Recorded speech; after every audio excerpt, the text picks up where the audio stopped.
Have the TVs on. They don't let us use those. Oh, okay. You don't trust us. Come on, Sarah. Is Jordan still in concussion protocol? Yeah, I mean, that's a process that takes multiple days to get through. Do you ever have any inkling on whether a guy's going to be available or not once they're in that process? I would say, yeah, you might have a educated guess, but in terms of that's always a tough one to navigate. There's a lot of steps to getting through that. But I do think just my conversations with people, I have not specifically talked to him today, but it sounded like he was doing better. What did you think of the hit? What did you think of the hit? Helmet. It also looked like Jordan ducked a bit, so maybe it became more helmet to helmet than it would have been, maybe.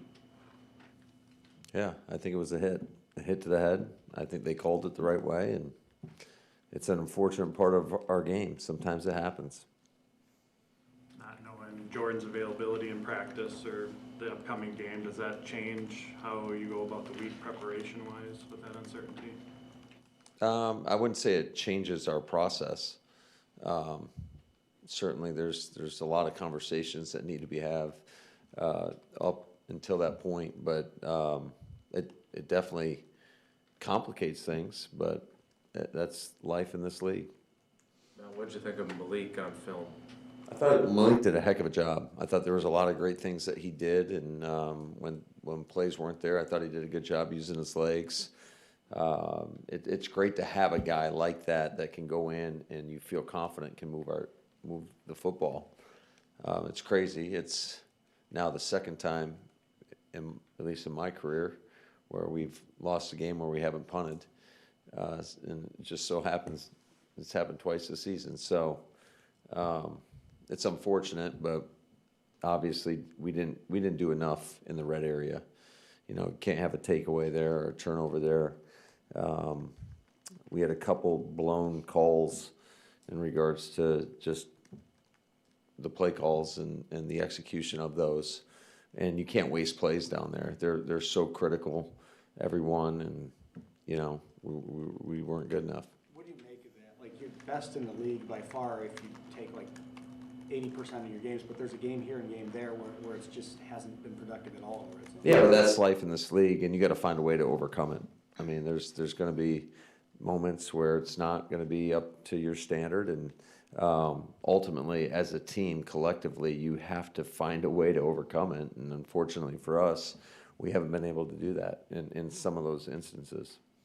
Malik's ability to run is obviously such a great weapon, but you don't have Clayton Tune available to you when he does it. You expressed concern the last time.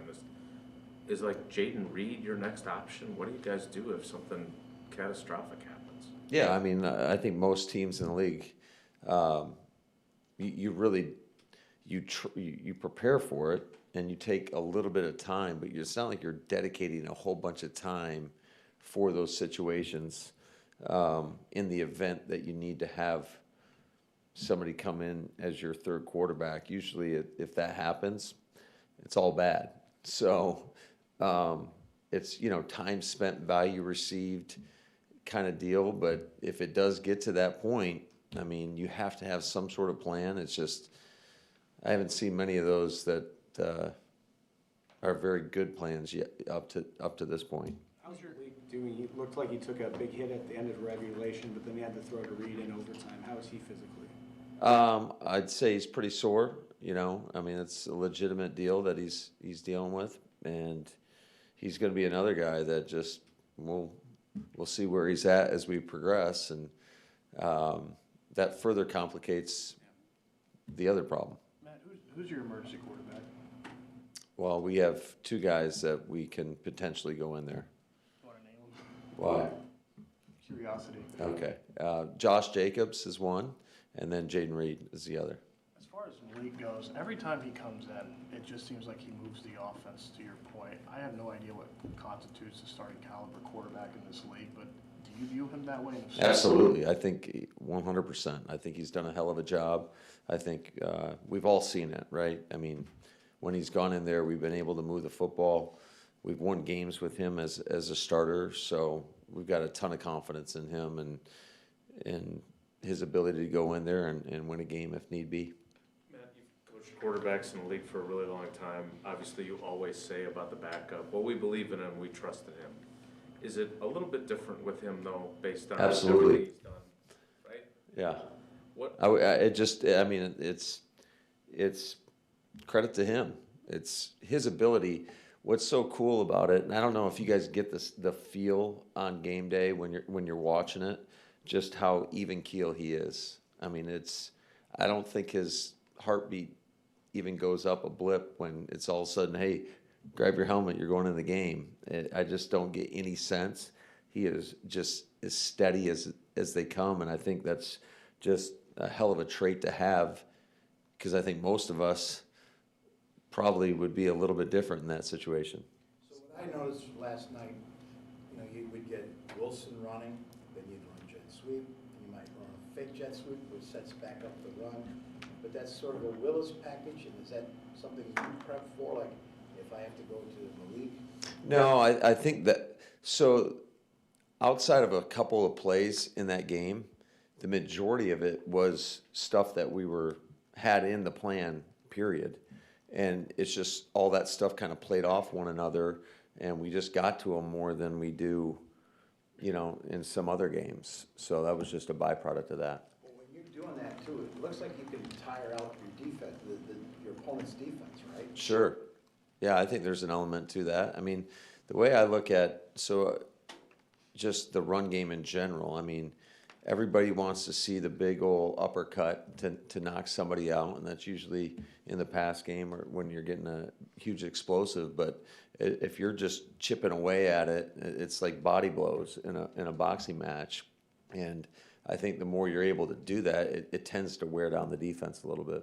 So how do you get a backup quarterback ready? Like this week, Keyshawn credited Malik for being Caleb Williams.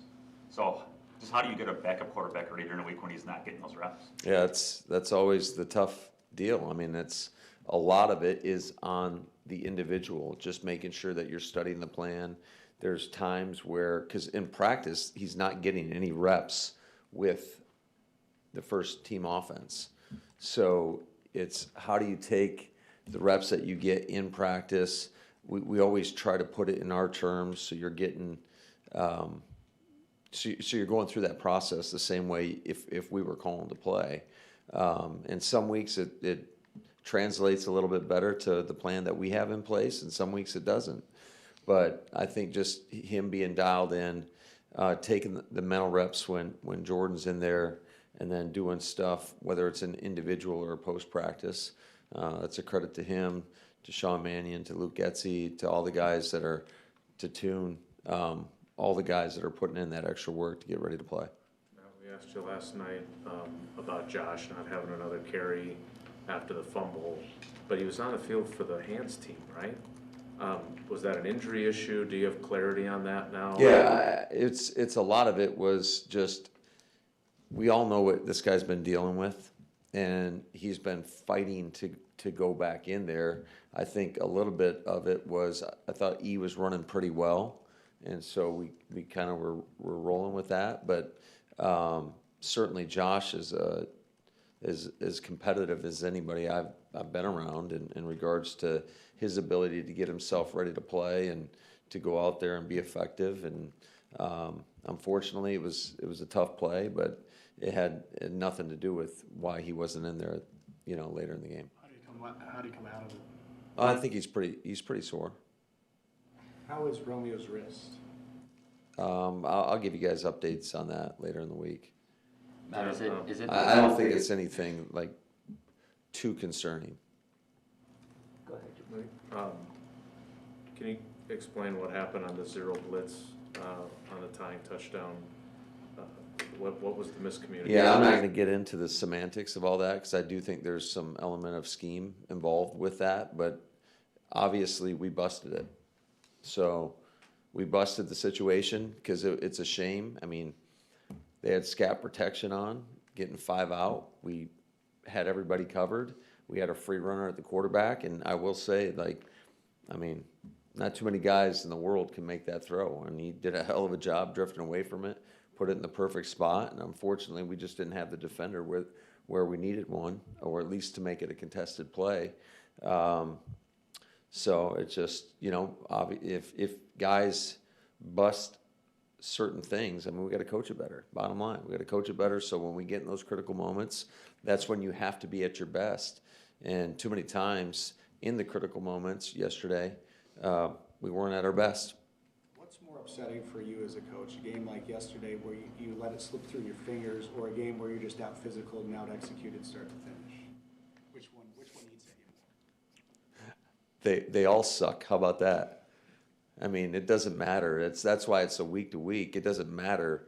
Yeah, I was proud of the way we played. I thought our guys competed. I thought we were physical. I thought there was a lot of good things we did, but ultimately we didn't close it out, and we didn't make a play here, a play there. I mean, it was 3rd and 20, and it's an unfortunate penalty, but we get a face mask that gives them a first down when the quarterback is under duress. So there's so many plays in there that, we do one thing a little bit different and we have a different outcome, but we didn't. So we have to take our medicine. It sucks. Everybody's bothered, I would say, at a high level because of it. And I mean, it's hard to sleep at night when you have a game like that. But I think whether you have a game like that or a game where you just get buried, the feeling is pretty much the same. Losing sucks. We put a lot of time and effort and energy into this thing, and when you don't get the outcome that you so desire, it should be painful.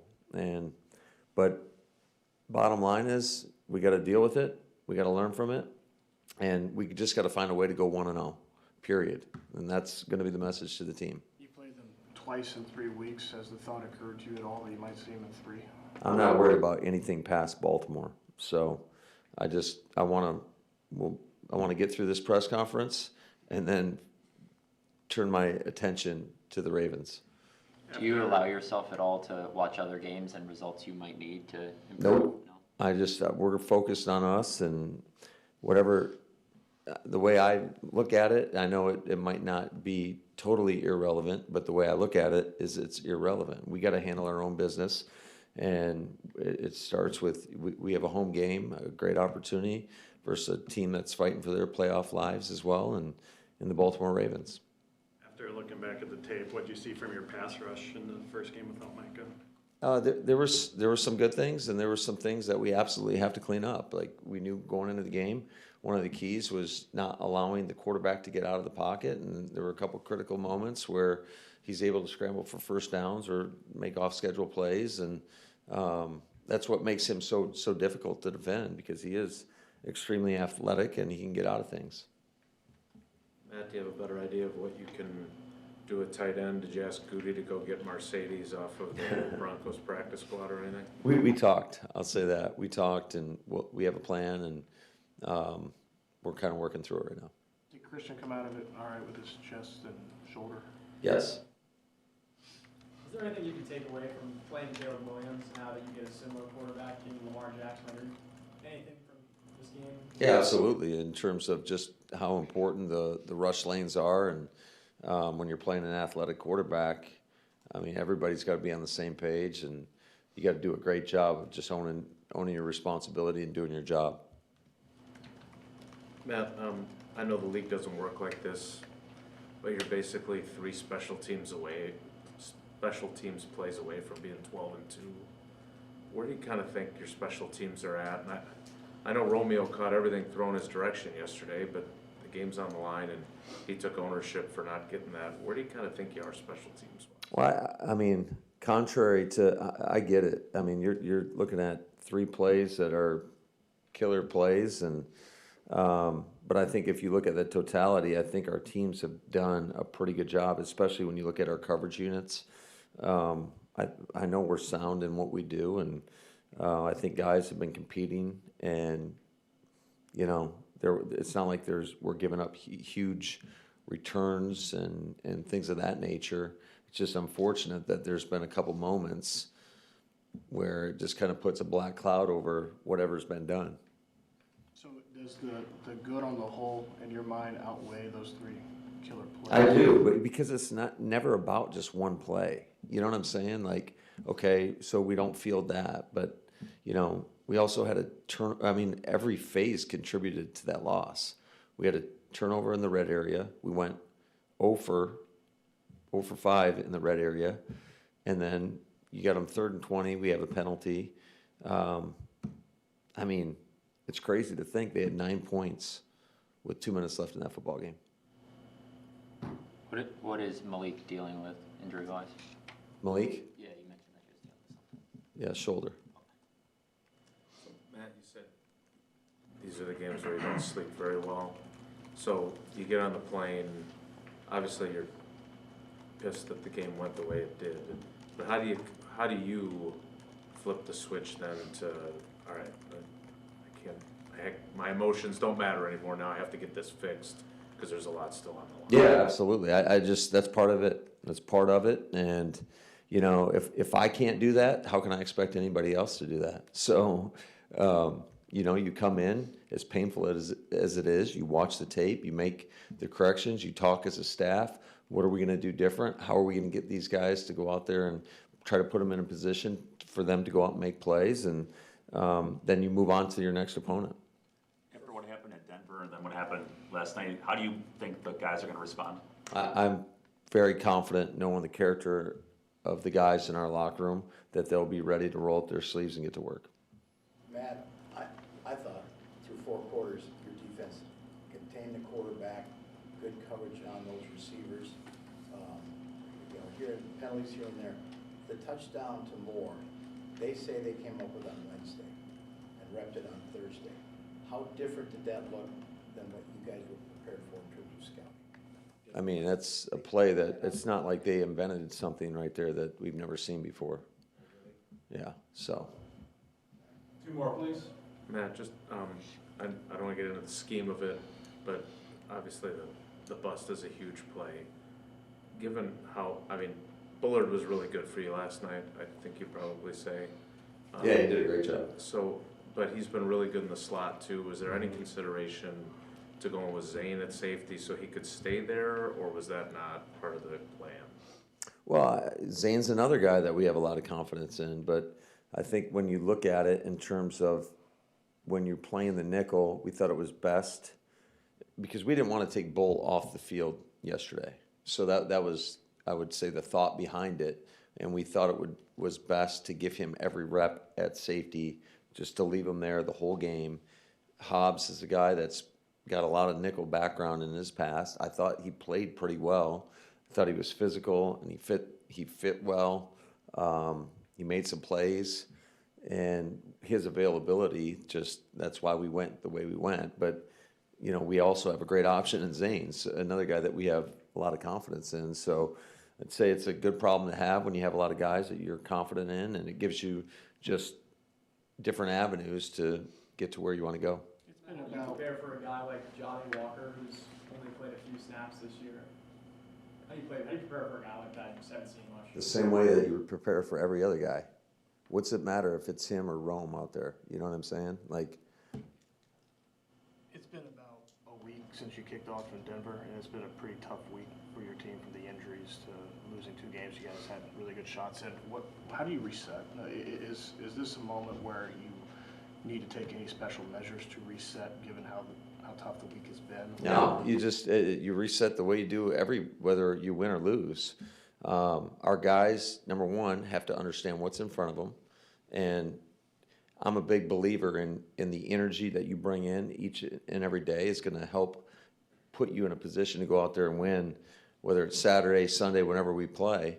And so we have to attack it with that mindset. Like, we got a lot in front of us, but all that matters is going 1-0 this week. Otherwise, who knows what can happen? I mean, we control just our ability to prepare for the Baltimore Ravens, and it's going to be a great contest. So we don't have the TV on in here. Will you have Steelers Lions on somewhere where you're working? No, I'll be totally focused on the Baltimore Ravens. Thank you. You guys. Thanks, Thanks, guys. man.